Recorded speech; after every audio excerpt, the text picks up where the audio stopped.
cantor e evangelista Timoti Caiapó, levando até você a palavra de Deus.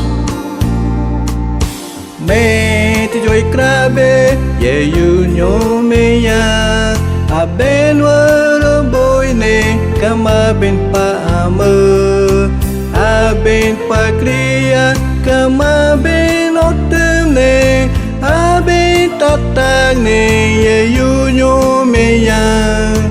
ye yu ku kwa kan abeno bikwa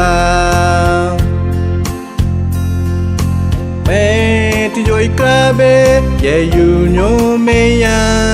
abeno ro boy ne kama ben pa mơ aben pa kriya kama ben otem ne aben tatang ne ye yu nyo me ya ye yu ku kwa kan abeno bikwa. Cantor e evangelista Timoti Caiapó 2021. Me ti joy krabe ye yu nyo me ya aben wa boy ne kama ben pa mơ aben pa kriya kama ben otem ne aben tatang ne ye yu nyo me ya ye yu ku kwa kan abeno bikwa